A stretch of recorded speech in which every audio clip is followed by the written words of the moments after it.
भैया YouTube channel पे जो है ना बहुत सी वीडियो आ रही हैं। गन्ने में पीलापन आ रहा है, जैसे 23 हुआ और 18 हुआ और 35 हुआ। तो उसमें कुछ यूट्यूबर जो है इस बात में कह रहे हैं कि यो वायरस आ रहा है गन्ने के अंदर, जबकि ऐसा कोई वायरस के लक्षण नहीं है। वो एक तरीके से भैया दवाई। यहाँ कैमरे में लगाइए, कैमरा यहाँ लगाइए। ये देखिए, ये रूट बोरर ने इंजरी किया है। ये रूट बोरर ने इंजरी किया है और ये क्या है, जाइलम और फ्लोएम के रास्ते को बोले। राम राम भाई, किसान महकमा यूट्यूब चैनल फेसबुक पेज पे आपका स्वागत है। तो भैया यूट्यूब चैनल पे जो है ना बहुत सी वीडियो आ रही हैं। गन्ने में पीलापन आ रहा है, जैसे 23 हुआ और 18 हुआ और 35 हुआ। तो उसमें कुछ यूट्यूबर जो है इस बात में कह रहे हैं कि यो वायरस आ रहा है गन्ने के अंदर, जबकि ऐसा कोई वायरस के लक्षण नहीं है। वो एक तरीके से भैया दवाई प्रमोट कर रहे हैं, क्या कर रहे हैं हमें इसके बारे में जानकारी नहीं है। लेकिन आज हमारे सामने कुशलवीर सिंह जी हैं। हमने पहले भी एक वीडियो इस पे जो कर दी ही पीलेपन पे, लेकिन आज एक खेत ऐसा मिला भाई, खत्म हो गया पूरा खेत। सामने देख लो, 23 वेराइटी है और सामने कुशलवीर सिंह जी है। इनसे पूछेंगे कि ये पीलापन गन्ने के अंदर आखिर आ क्यों रहा है, क्या कारण है। राम राम जी। राम राम जी। सभी किसान भाइयों को, सभी श्रोताओं को नमस्कार। मैं Kushalveer, senior cane development manager, Simbhaoli sugars limited, Simbhaoli.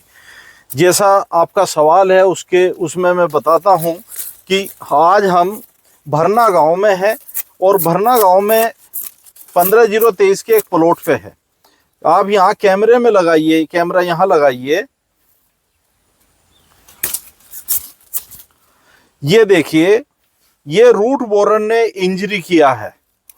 ये रूट बोरर ने इंजरी किया है और ये क्या है, जाइलम और फ्लोएम के रास्ते को बोले। फ्लोएम का जो रास्ता, वो जाइलम का जो रास्ता है, जड़ से पत्ती की ओर भोजन ले जाना, न्यूट्रिएंट को ले जाना, उसको ब्रेक कर देती है और उसकी वजह से गन्ना पीला पड़ना शुरू हो जाता है। और उस होल से फिर इसमें जो विल्ट रोग है, गन्ने का उकठा रोग कहते हैं जिसे, जिसमें गन्ना खोखला हो जाता है, वो उकठा रोग इसमें शुरू हो जाता है। आप इसके प्राइमरी लक्षण देखिए। गांठ देखिए, गांठ आपको अलग रंग की पीली पीली दिखाई दे रही है बिल्कुल, और गन्ना अंदर से खोखला होना शुरू हो गया, गन्ने का वजन भी कम हो गया है। दूसरे इसी तरह से आप यहां देख लीजिए, ये लाल निशान आपको दिखाई दे रहा है, बारीक होल है और लाल निशान है। ये देखिए,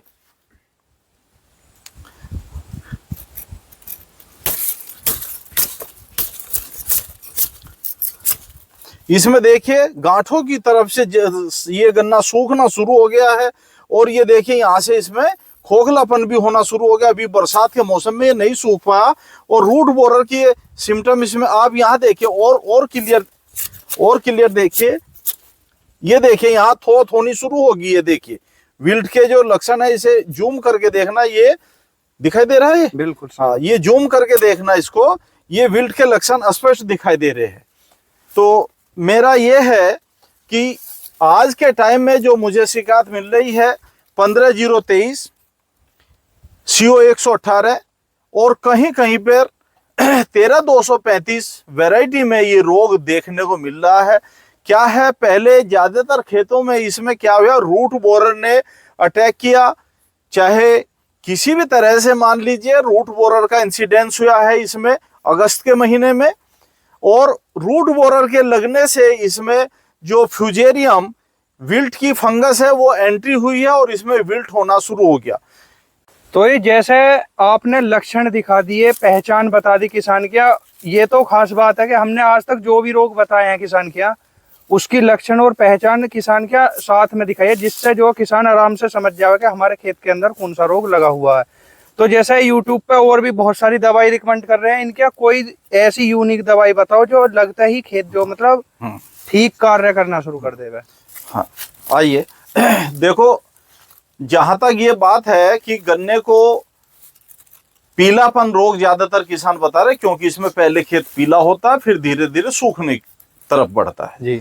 पीलापन होने पे इस टाइम पे पूरे उत्तर प्रदेश में, न कि हापुड़ जिले में, सिंभावली मिल में, पूरे उत्तर प्रदेश में 3 किस्मों में, चाहे वो CO 15-023 हो या CO 118 हो या कोसा 13,235 हो। इनमें दो समस्याएं आ रही है। नंबर एक, रूट बोरर जड़ बेधक कीट का प्रकोप है, जिससे जड़ में खोखला, जड़ में एक होल मिलेगा छोटा सा और लाल रंग मिलेगा, जो आपको इस वीडियो में दिखा भी दिया है। और उसकी वजह से क्या होता है कि गन्ना पीला पड़ता है, धीरे धीरे सूखना शुरू हो जाता है और एक गन्ने से दूसरे गन्ने में यह रोग फैलना शुरू हो जाता है, कीड़ा फैलना शुरू हो जाता है। दूसरा, रूट बोरर के जस्ट बाद विल्ट लगने की भी प्रबल संभावनाएं रहती है और बिना रूट बोरर के भी विल्ट लग जाती है। ये फ्यूजेरियम नाम की एक फंगस है जो रोग को बढ़ावा देती है या रोग को फैलाती है। तो इसके कंट्रोल के लिए हमें एक इंसेक्टिसाइड, चाहे वो 400 मिलीलीटर बाइफेंथ्रीन हो 10%, जिसे टालिस्टार नाम से आता है, या 1 लीटर क्लोरोपाइरिफास को आप मुहाले पे, जिसे नक्का बोलते हैं खेत का, उसमें धीरे धीरे सिंचाई के साथ टपका दे। साथ ही साथ 800 ग्राम से 1 किलोग्राम कार्बेंडाजिम को आप मुहाले पे टपका देंगे तो ये समझो ये रोग का जो प्रकोप है वो बढ़ने से रुक जाएगा। जहां रोग नहीं लगा वहां नहीं लगेगा और जहां रोग लगा है उसकी भी काफी हद तक रिकवरी होने की संभावनाएं है। तो इस तरह से आप अपनी फसल को बचा सकते हैं। दूसरी समस्या आज के टाइम में क्या आ रही है कि कुछ लोग वैरायटी कुछ और है, नाम कुछ और दे दिया। ऐसे नामों से, ऐसे लोगों से किसान भाई सावधान रहे।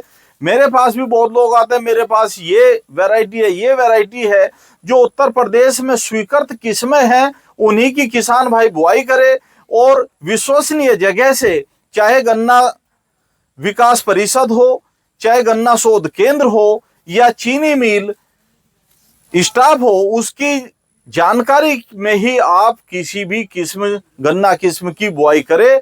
इधर उधर के उसमें आके वैरायटी कोई गन्ना कोई दिखा दिया, नाम कोई लगा दिया। किसान को इतनी जानकारी नहीं है। किसान को तो नाम पता है कि 16202 बहुत अच्छी वैरायटी है, नई वैरायटी है। 16202 का मैंने जो फोटो देखे हैं उसमें भी ये मुझे दिखाई दिया है कि 16202 का लेबल अलग अलग 2 वैरायटियों पे लगा के और लोग बीज बेच रहे हैं, जबकि 16202 दोनों के ही पास नहीं है। इसलिए ऐसे लोगों से भी आप सावधान रहे। धन्यवाद। ये बात तो जी बिल्कुल आप सही कह रहे हो। हमारे गांव की तरफ मैं कल 2-3 खेत में घूम के आया, बोले PV 95 बो रखा है हमने।